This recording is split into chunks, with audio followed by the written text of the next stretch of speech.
بسم اللہ الرحمن الرحیم اننی انا اللہ لا الہ الا انا فاعبدنی۔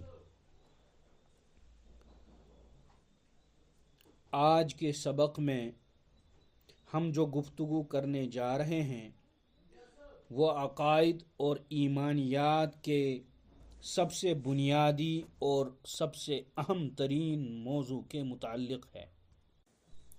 اب موضوع کیا ہے؟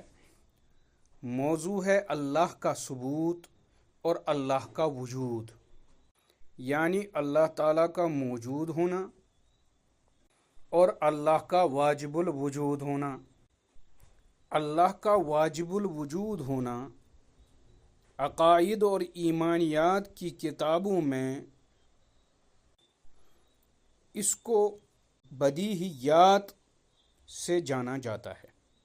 بدیہیات کس کو کہتے ہیں؟ آپ کی آسانی کے لیے میں سمجھا دوں آپ کو، ایک ایسا گلوبل ٹروتھ جس کو کامن سینس آسانی سے قبول کر لے، ایک ایسا گلوبل ٹروتھ جس کو سارا گلوب ایکسیپٹ کر لے۔ اب بات اس طرح سے سمجھ میں آئی کہ اللہ کا واجب الوجود ہونا، اللہ کا موجود ہونا، اللہ کا ثابت ہونا یہ گلوبل ٹروتھ ہے اور اس کو سمجھنا کامن سینس ہے۔ لیکن موجودہ دور کے کچھ کفار نے، کچھ ملحدین نے، کچھ کمیونسٹوں نے، کچھ ایتھیسٹوں نے اور کچھ میٹیریلسٹ ملحدوں نے اللہ کی واجبی ذات اور اللہ کی لازمی ذات اور اللہ کی واجبی صفات اور اللہ کی لازمی صفات کا انکار کر دیا ہے۔ اللہ کا موجود ہونا اور اللہ کا واجب الوجود ہونا، اس کو تھوڑا اور ہم واضح کرتے ہیں۔ تو اس کے بارے میں دو چیزیں یاد رکھنی ہیں۔ ایک تو یہ کہ اللہ خود با خود ہے، دوسرا اللہ ہمیشہ سے ہے اور ہمیشہ کے لیے ہے۔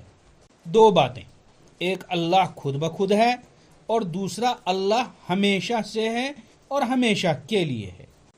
اب جب اللہ خود بخود ہے اور اللہ ہمیشہ سے ہے، ہمیشہ کے لیے ہے، تو کائنات کس طرح وجود میں آئی؟ اس کا جواب یہ ہے کہ اللہ کے وجود میں لانے سے وجود میں آئی۔ کائنات اللہ کے پیدا کرنے سے پیدا ہوئی، کائنات اللہ کے بنانے سے بنی، یعنی مخلوق کو پیدا کرنے والا خالق ہے اور کریشن کو وجود میں لانے والا کریٹر ہے، جس کو ہم اللہ کہتے ہیں۔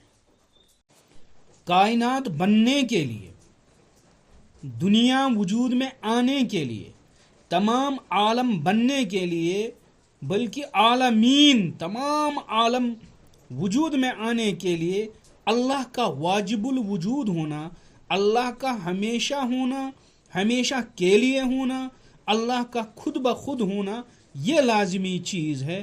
اسی لیے ہم کہتے ہیں کہ اللہ واجب الوجود ہے۔ اس طرح سے آج کا سبق اللہ کا وجود یعنی ایگزسٹنس آف گاڈ مکمل ہوتا ہے۔ اگلے سبق میں اور اگلی میٹنگ میں اللہ کی ذات کے متعلق کچھ اور چیزیں انشاءاللہ پیش کریں گے۔